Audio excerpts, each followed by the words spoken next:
Welcome, one and all, to the MindMesh podcast. Hey, my name's Chayton, And I'm Fish. and look, I say look and me or like I say like and look. I like L words, lollipop, lollygagging.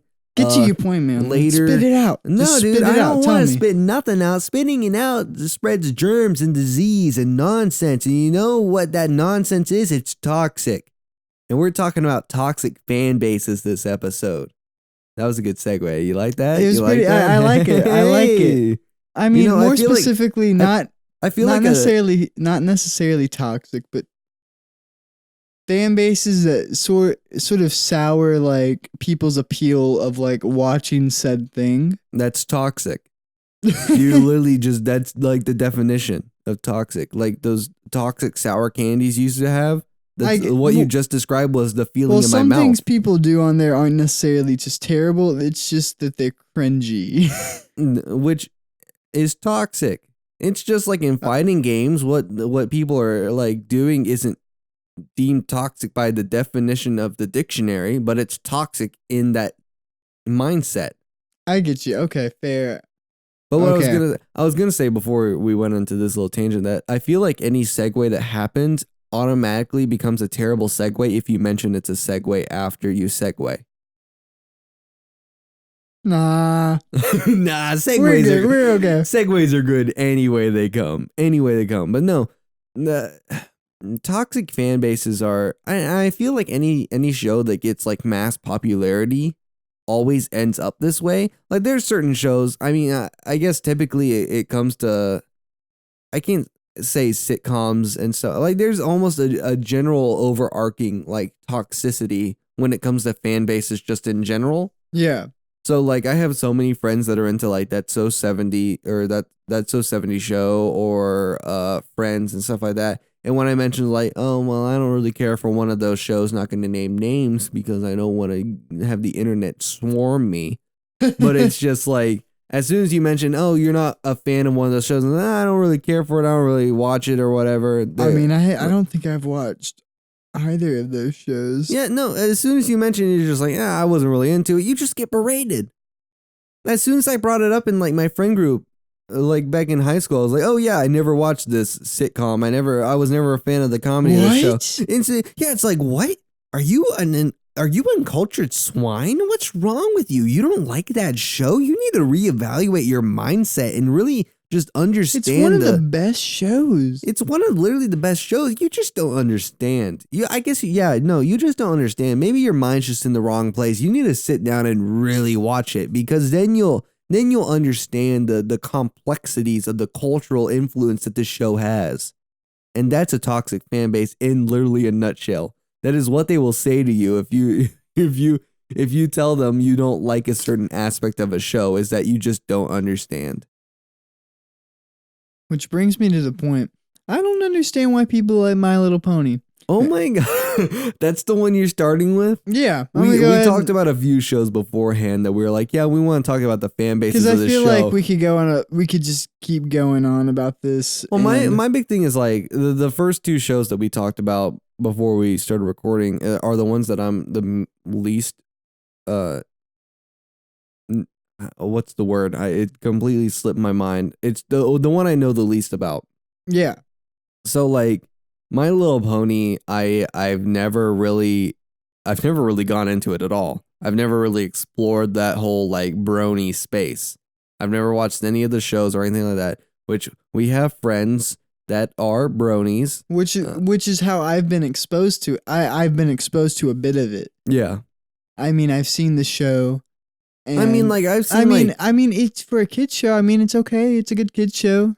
Yeah, no, what's really weird to me is like the weird toxic fan bases that get revolved around kids shows, which spoiler alert, we're going to be talking about more. I think the weird part about it is how sexual it gets. Yeah, no, the whole like Rule 34 nonsense that happens around kid shows is just really weird. Like I remember, of course, growing up back in the day, watching Ninja Turtles and Ben 10 and Scooby Doo, all the the show's meant for boys. Yeah. Just boy watching all of shows. those and then growing up and be like, have you looked up Rule 34? What's that? Go to Google. Don't type this in. Rule 34, Donatello or Michelangelo or not, and all that nonsense. Or Okay, like you should probably explain what Rule 34 is. I'm about to. I'm giving more examples. Rule Okay. 34, Gwen from Ben 10, yada yada. Don't look any of this up. Basically, Rule 34 is anything and everything is sexualized. Anything is drawn sexually, naked. I think the quote unquote rule is if it exists, there is porn of it. Yeah, if it exists, there is porn sexualization of it. That is Rule 34. And it's so weird. It's vile. It's nasty. Because it's so weird because like Gwen is a child. Wow, this is gonna get demonetized fast. Yeah, I know, right? As soon as we talk what? about toxicity, we instantly go into Rule 34, and it's just like, but how can you not? Because especially with like the whole brony in the show. Well, I know brony shit goes this way real fast, real soon. Yeah. But the next show we talk about, I've never really like. Of course, I also feel like the whole My Little Pony reboot in the show we're going to be talking about up next was like outside of my range when it came to like what cartoons I watched. Yeah. I didn't watch this other show either. And part of it is, or all of it is because of the fan base completely turned me off of it. See, I just never had any interest because by the point that these shows became popular, I stopped watching cartoons. I mean, for the most part, I'd quit watching cartoons too, but I mean, I have my certain ones that I still watch. Well, I mean, that's a nostalgic factor. Like, I still go back and I still watch like cartoons from my love youth. like regular show. Yeah, no, I love regular show too, but like for me, I mean, every summer that I have to myself, I really try to focus on, I want to finish one of my childhood cartoons. That's just kind of my rule of thumb every summer. So you can say that you've watched it all, or just like or remembering just like all of it? revisiting my youth in a sense. Like there was one summer that I just rewatched the entirety of Ben 10, like the very first episode, all the way up to when it was canceled or rebooted again. I refused to watch the reboot that Cartoon Network did. Chibi. Yeah, the weird chibi version of it. And then last summer I watched like all of like my favorite Scooby-Doo series and stuff like that. And then this summer I watched all the Ninja Turtle series that I loved and grew up with. I really wish I could have been there to watch the it's like the 2004 or like the early 2003 through 7, the dark and gritty Turtles until they went like into the future. Yeah. And that was a weird time. I really wish I could have been there to watch that. That's the Ninja Turtles I remember. Dude, when I rewatched it, it really stuck in my heart. I was like, man, the 80s cartoon was a lot better. And well, no, it was kind of funny because it was for one reason and one reason only. It was because when I was watching the like 2000s Ninja Turtle, every episode is revolved around something they wanted to make a toy out of. And I understand that like back in the 80s, that's the reason that the 80s cartoon existed, was because they made toys and then they made a cartoon around it. So they made toys off the video game and then from the comic book, and they wanted to make it more kid friendly, so they made them more cartoonish. And then they're like, well, to sell this, because the comic book is more adult than this, we need to make something that attracts kids to it. So they made the cartoon. So the cartoon, as you do back in the 80s, was made for a toy. But the thing is, like watching the 80s like cartoon, I never felt like any of the episodes were based solely around, oh, this is the toy of the week type deal. No, I get you. With the early 2000s, at least, like, and it got better as they actually like started the storyline, like as they started going into like the plot of the 2000s Ninja Turtles. But like the first season, like every episode, you're like, oh yeah, that's the toy. That's what they're trying to sell. This is the main revolving like topic of the episode. This is the main villain. This is the main vehicle. This is what they're trying to sell. And it was just super weird watching the 2000s Ninja Turtles over, because it really just showed that they were trying to reboot it, but they were just following the same formula of the 80s. Except they were trying to help Hasbro out. Yeah, they were doing it very blatantly. Which it's like, you know, that's what kids' cartoons are for. I mean, you think of Pokemon, you think of Bakugan, Beyblade, Scooby-Doo. All of them were just sell toys, really. Oh, yeah. Not Scooby Doo per se. More the ones that had like the weird gimmicks in the episode. All of the Pokemon, Bakugan, Yu-Gi-Oh. Beyblade, Digimon, Yu-Gi-Oh, all the ones based around the game or like a weird play style type deal, all were just based off toys. All based off toys. I mean, and all of them have toxic fan bases, in all honesty, when you really look at it. The people complaining about... I think, I can't remember, but I think the actual Yu-Gi-Oh community is pretty toxic. Yeah. I can't remember. Like TCG, not like the show. Yeah, no, I know Pokemon's very toxic. Every Pokemon like player, be it video games, the card game, or just anything, when the meta like changes in Pokemon, man, the shitstorm that just appears on social media from Pokemon players is just so abundant, and it's just so like you can.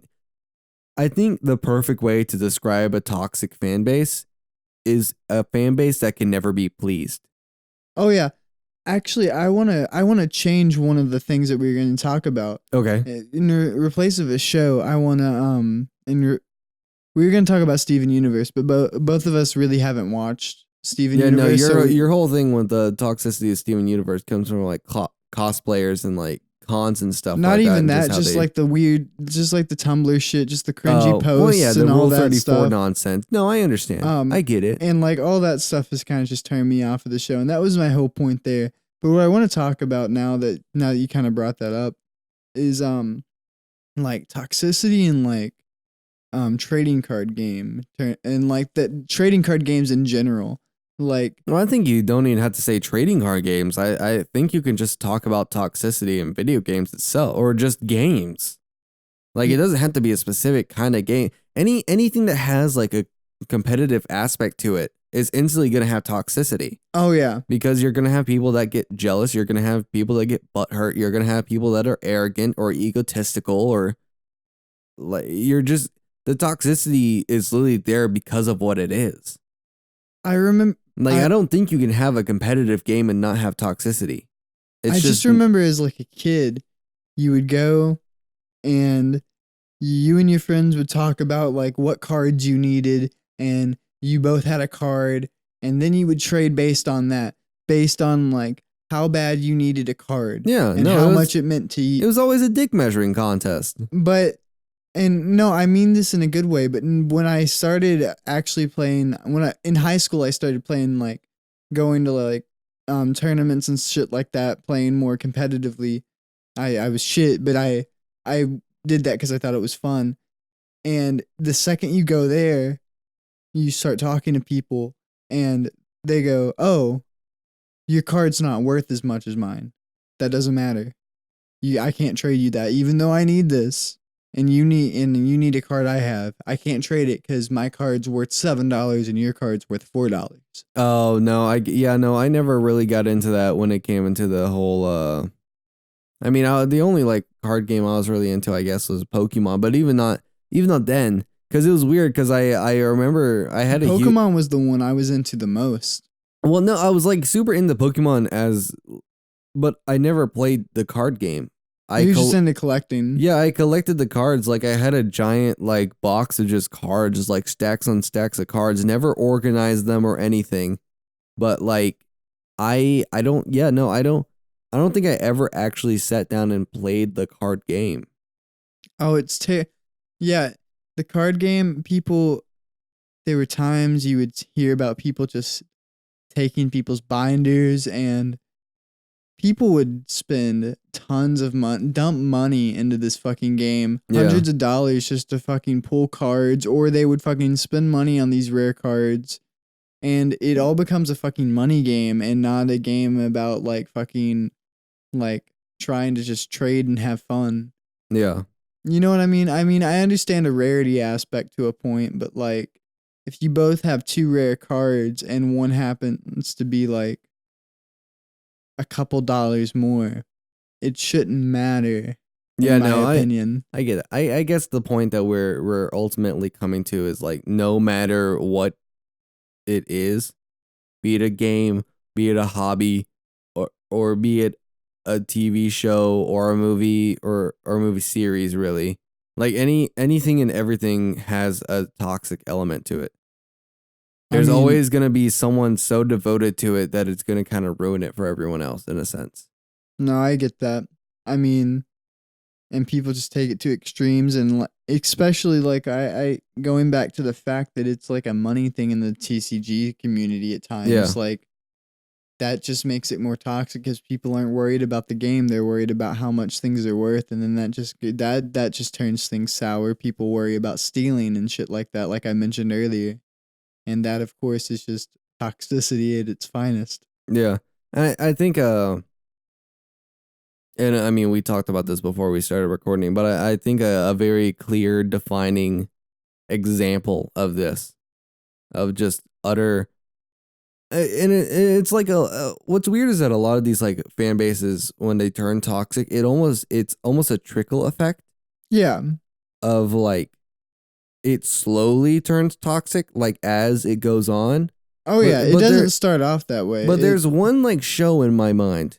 I think everyone has been waiting for us to talk about this show. Yeah, there's It's one probably show been in the back of their that minds. almost seemed to instantly turn toxic. Around its third season. Yeah, around its third season, by the end, like it was almost like a light switch. Like people went from loving this show to fucking Loving this show. to either after the fucking fan base broke, people either fucking loved it or they fucking loved it and didn't want to talk about it. Yeah, no, we fell into the latter category. Exactly. We fell into the latter category because we just didn't want to be associated with it. And you have a story to tell about it. In all honesty, you saw the toxicity firsthand.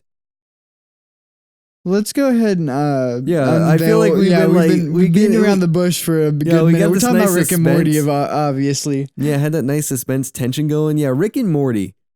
And the reason I bring this up is because you went to the Szechuan sauce event at McDonald's. Oh my god! You witnessed the toxicity firsthand. You witnessed the Rick and Morty fan base. It was just really cringy. Nothing super bad happened, but just people literally wrapped around a fucking McDonald's for some fucking sauce. I went there to try it because I thought, it'd be kind of cool to eat a sauce from this fucking show that it's referencing. I did not realize how big of a fucking deal it was. No, well, I mean, that brings up the fact, like, I think that's why binging with Babish is so popular. Like, turning TV show foods into real foods. Like, everyone, like, I mean, the giant meals that Shaggy would make, the giant sandwiches that he would make, I always wanted to make that, or Scooby snacks, or be it the weird pizza toppings that Michelangelo from the Ninja Turtles would put on their pizza, or like fucking like Studio Ghibli, like all the foods. Oh yeah, from no, there. you always imagine in the back of your head, oh, what if that was real? What if I could actually taste that? So I understand that aspect of like wanting to try something that you see from a show. Yeah, but the whole Szechuan sauce epidemic was truly the pinnacle of the toxicity of the Rick and Morty fan base. It was you had fucking people. Pinnacle. You had people jumping up on McDonald's countertops, acting like monsters and animals, just screaming and yelling, "We want the sauce!" Psychopaths. Yeah, literal psychopaths. That is what they were. What they actually were. And you literally, I remember the day that you guys went and actually tried to go to the McDonald's to get it, and you sent a video to our group chat, and it was just like you were walking down like through the parking lot at McDonald's, and there was like the entrance door, and there was just a line going around the building. You're like, oh, these guys are here for sauce? Are you kidding me? What is wrong with these people? I think. And then there was a shortage of the stuff because they didn't prepare enough, and then McDonald's had to send out like an apology letter, and then well. Here's the ridiculousness of it on both ends. One, I feel like they should have expected a bit more. Not what they got, because I probably wouldn't even expected that. But they only had 20 packets of sauce for promotional. Yeah, no, and then like McDonald's apologized and they're like, we're gonna do it right this time, and then they did it right, but then they also sent like 20 each location, not 20 in general, by the way. Yeah, no, they only made 20 packets. It's like Willy Wonka's chocolate factory. If your chicken nuggets meal came with a Szechuan sauce packet, You got it. That's it. You now own part of McDonald's. But like, then they started sending out what was it? Those gallon jugs of the stuff to like Justin Roiland and like a bunch of like YouTube celebrities and stuff that. And that was like a big uproar because then they started like pouring them in, like the YouTubers started pouring them into like Tupperware and then selling them on eBay or like doing giveaways like, oh, you want the Szechuan sauce? Yada yada yada. And it was just like, man, it was Rick and Morty. The fan base. I love the show. The pieces. I think we're not even talking about the fact that like for some reason people have this tendency to think they have like this intellectual superiority over people. Well, no, the whole like you don't understand thing. Yeah. The reason I say that is because I heard it the most from Rick and Morty people. Well, yeah, exactly. It was like the biggest meme during season 3, and it's just like man. I can't, like, it's so hard for me to even talk about. It's sad because we've all met people that actually have said shit like that. Well, I'll be honest, I've made the joke, but the thing is I mean, I've talked about it before because, I mean, it does have, I mean, fucking, of course, Wisecrack have made fucking 10 videos about it, but it has elements to it that are smart, but it's not like a fucking... doesn't take a fucking genius. You don't have to be Einstein to watch Rick and Morty. But my thing is like I've made the joke of like, oh, you don't understand. Like you're just not a true intellectual to understand Rick and Morty. Yeah, I've made those like sarcastic, ironic remarks about a cartoon.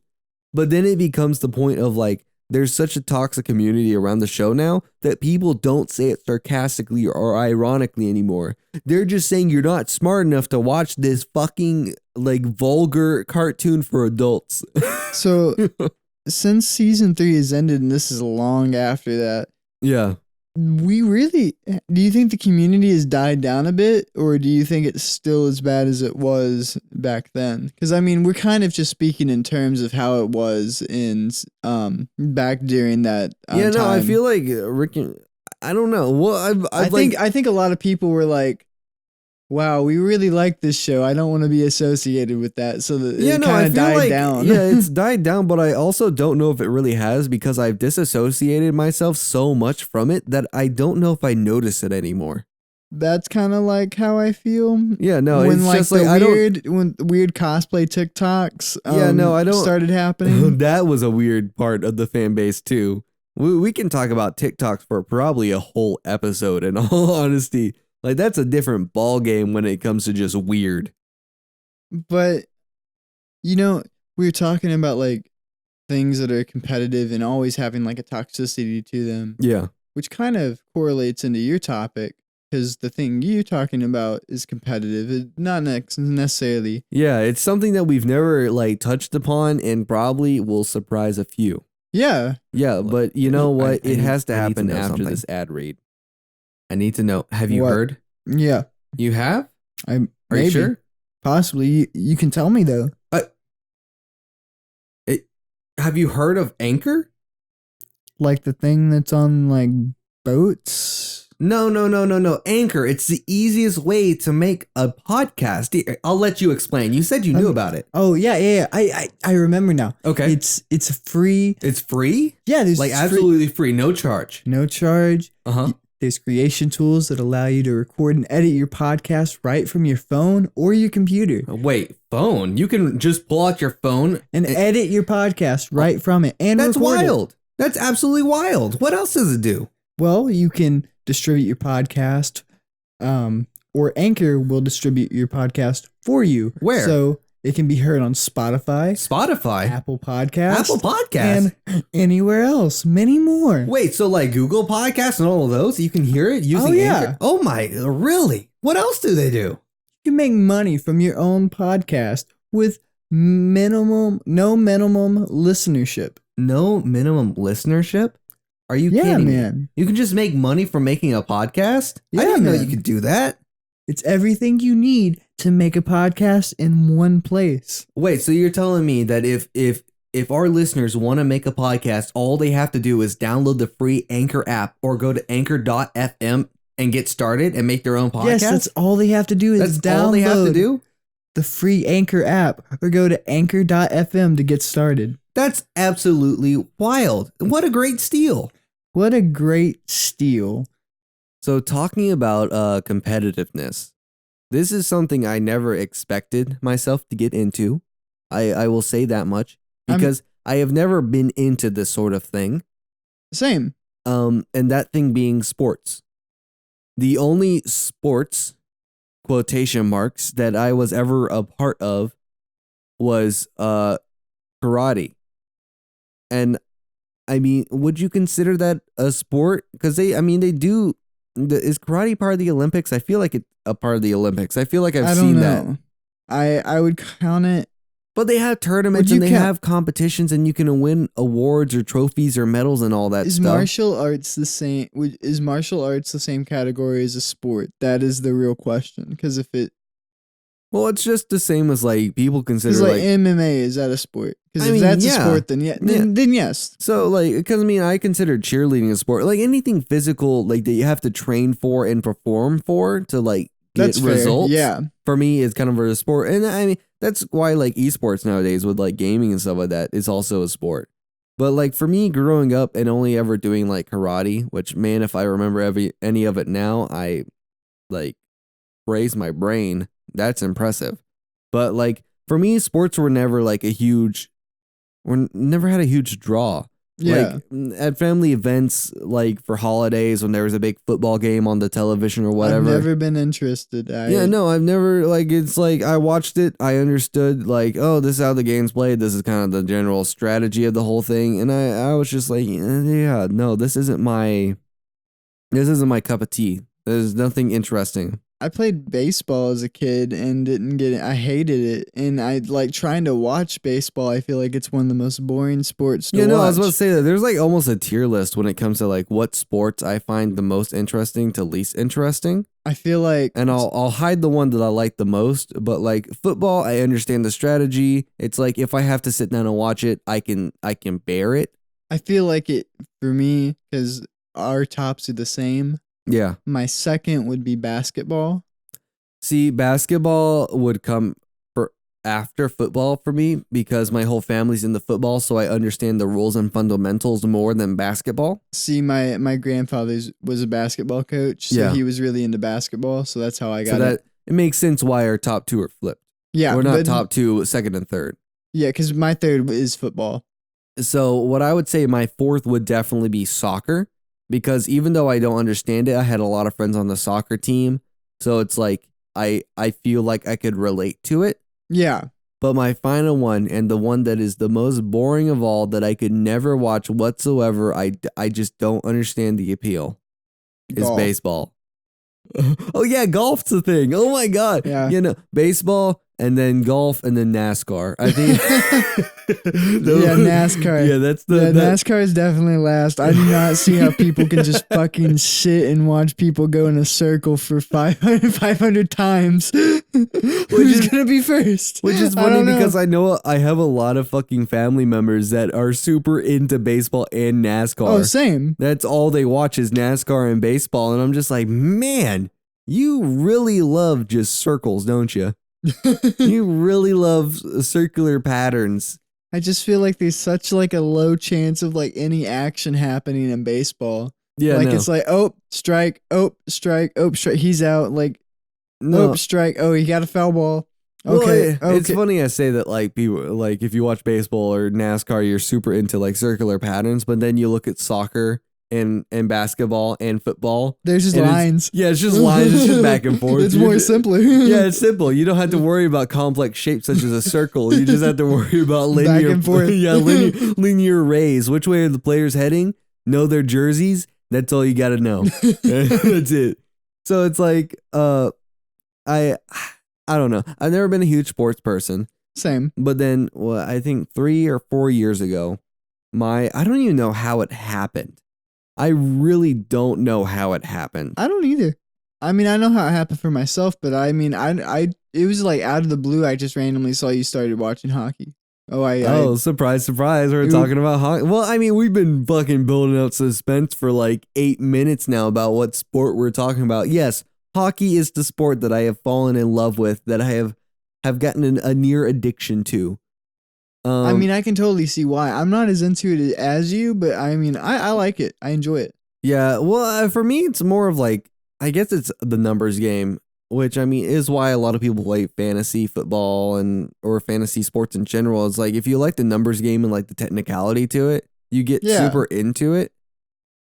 Like I don't know what, and once again, I don't remember how it happened. I think my family, like my parents, went to a hockey game and started watching it because of that. And then like slowly but surely, unlike football, where I started watching it with my family and slowly became disconnected with it, and it was just like, oh, whatever. You got more into hockey. No. What's funny is that I tried to do that. My brain automatically is like, oh, that's a sport, disconnect. Like, yeah. I remember watching my first game and like my brain was like, yeah, you're not interested in it. But then the more and more I watched on TV, the more I was like, you know what? This is actually pretty cool. And then I went to my first game, and then I started watching every game. And then I started following the players on social media. And then I started following their stats. And then I started following other teams. And then I started following other players. And then I started following other stats. And now it's just like, it's such a plethora of knowledge in my brain where it's like, I'll even talk about certain players to my family who were into the sport before I was. And they're like, who the fuck are you talking about? Yeah. They're just like, wait, you know more than just their numbers? And I was like, whoa, wait, you don't know their names? And it's just like, it's this weird, like, and where I used to work, my employers, like I walked in with my hockey shirt on, like my team's hockey shirt. I won't mention it just for the sole fact that I don't want the toxicity to come out. Don't need it to come out. But I walked in repping my team's merch. Yeah. As you do, for you millennials, your favorite YouTubers. But I was rocking my team's merch, and my boss was like, wait, you watch them? And I was like, yeah. And he's like, when the fuck did you get into sports? And I was just like, only one. And I watch hockey pretty and I don't even watch my team. Like if there's like I've noticed that you've gotten to the point where if you're just bored and there's a game on, I'll just flip it on. Because I just want to watch to see how players are developing and how a team's doing. Because who knows, those players might get traded onto your team. Yeah, no, it's one of those things where it's just like I find it's such an interesting thing just because of that aspect of hockey is very random and kind of unknown in a sense. It's also pretty violent. Yeah, no, it's very violent, but like it's like you can talk about, well, I mean, there's certain players already this season that are out indefinitely for the rest of the season because they've been hurt in the first like month and a half of play. So like it's a very violent sport. You can get hurt very easily, but I mean that's all sports in general. But this is also a sport where But I just mean watching. I mean, I guess this is the primal thing in us of like. Yeah, no, it's very physical, and I mean every year they put in new rules for like player safety and stuff like that. But like it's also like the one sport where you can just get in a fucking fight if you get pissed off. Yeah, you can wrestle a man onto the ground, and the rest literally won't stop you until a man is on the ground, and then they're like, oh yeah, you won. So break it up. So like I don't know, and like that's like almost my least favorite part of the game. It's kind of funny, like everyone's favorite part about going to a hockey game is like the fights, and I'm like, yeah, whatever. Yeah, sure, let them fight, do whatever they need to do to get their anger out and bring up their team's morale. But it's also like I love seeing the skill. Oh yeah, no, I get that too. I love seeing the like wicked shots, the just creativity of like plays and stuff like that. Like it's fun to me, and it's something that I've never like seen in any other sport. Like I've never seen that kind of, like, you can say every sport has that kind of like tactical like creativity. I think that's what I was about to say. I think like basketball has a very similar sort of thing, same with soccer, but still you have this extra skill of like ice skating. You're on ice. You're on ice. You're not wearing cleats on like a nice grassy even turf or wearing rubber shoes on a nice waxed waxed wood floor. Yeah. So like for me, or like you're not wearing cleats on like a dirt field. Yeah. Like when you think about it, all cleats and like basketball shoes, they are literally made for the terrain they're on. But then you think of ice skates. They're made to have keep you traction. Stable. They're literally made to make sure that you're better performing than if you were just on your own feet or in normal shoes. But then you think about ice skating, and yes, they're made to perform on the terrain that they're on. But if you've ever gone ice skating, you understand that no, you don't feel like a human being. Like if you really wanted to, you could like do the same sport on foot with hockey pucks in a court. Yeah. But you add this complexity of fucking being on ice. Yeah. No. Well, it's just the complexity of like, I mean, you see literal like professional players in hockey just trip and fall all the time. They lose control and they slam into the side of the rink all the time. Like, you don't even have to be hit. You don't even have to get into a fight. You just have you could just too much momentum. Yeah, you can have too much momentum. You can just twist your foot the wrong. There was literally a player several weeks ago, like literally in the middle of the game, was skating and nothing was on the ice. He was doing nothing. He was just gliding, but he was trying to skate fast. And all of a sudden, you just saw his left foot just twist backwards. Yeah. And all he was doing was skating forward. He just hit a weird chunk of ice. And it just completely rotated his foot 180.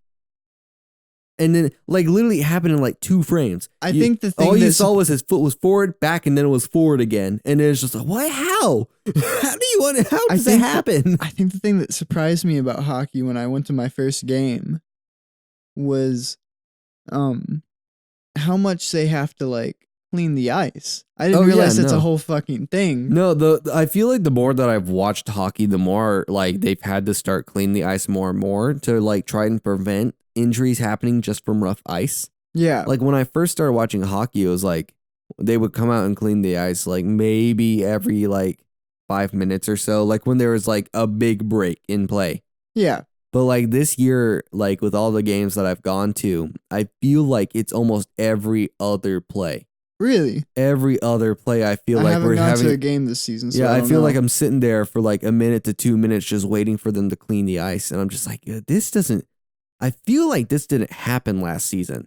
Yeah. Like I didn't feel like this happened the season before. I feel like the more seasons that have happened, because they're wanting to prevent these like rough ice situations where literally a foot turns 180 around, like they're trying to prevent it by doing these new rules. It was like, oh, if there's like a big breakage in play, we need to clean the ice every like 2 to 3 plays type deal. Or every 2 to 3 like big moments.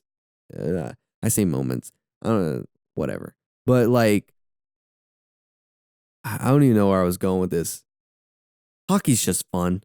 It really is. It's just fun to watch. And like, there's a difference of watching it and actually going. Oh, yeah.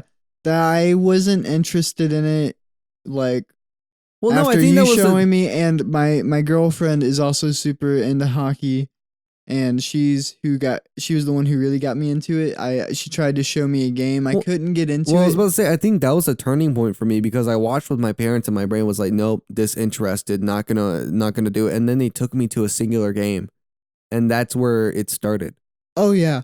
The first game, it's just so fucking It's fun. It's hype as fuck. Yeah, no, it's like, and I've been to football games and I've been to basketball games and stuff like there's just the energy of it all. Yeah. Is just, it's referring to earlier in the episode, it's toxic. you just get brought into it and you're just like, yeah, you know what? I'm going to get up and dance. I'm going to sing. I'm going to shout at the players. I'm going to yell boo to the other team. Yeah, I'm going to boo at the other team. I'm going to chant how bad the other team is if we score. Like, it's literally like, I know we talked about toxic fan bases literally in this episode. And we're part of one. We're part of one. They're just some things like this. There's stuff. And like, not to go off a different topic because we talked about this before, but like Smash Brothers, like communities like that where people just get super hyped for a player or like a team. It's invigorating. Oh, bro, I'll be the first to admit that I follow so many social medias that's just like rumors, like NHL rumors. Oh yeah, like NHL trade talk, like anything and everything. Like I've gotten to the point where literally talking to you or talking to any of my other friends that are into the sport. Like, no matter what team it is, I'm like, oh, did you hear about this? And they're like, no. And I was like, what? Like, it's weird to me, like, how into it I've gotten to the point where I just don't even care about what team it is anymore. If I find the fact interesting, or if I find the trade or the play or anything interesting, I'll be like, bro, did you see this? Yeah. Like it's literally to the point where I just don't even care. You're not even like a fan of your team. You're a fan of just the sport in general. Yeah, no, as like a whole. like I'm rooting for my team. Of Like, course. My team is who I'm for. But it's like it's gotten to the point where I'm just a fan of the sport in general.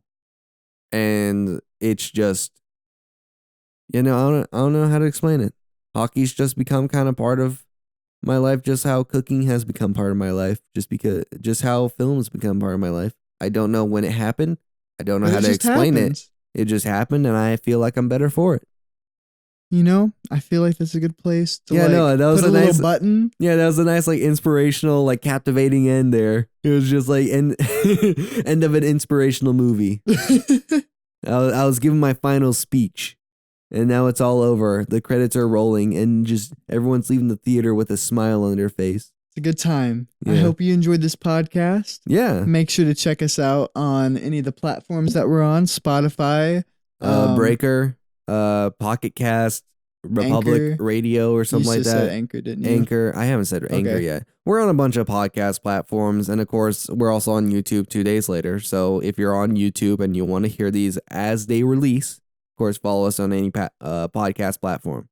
But anyways, my name's Chayton, And I'm Fish. and thank you for listening to MindMesh. Hope you tune in next time. See ya. Bye-bye.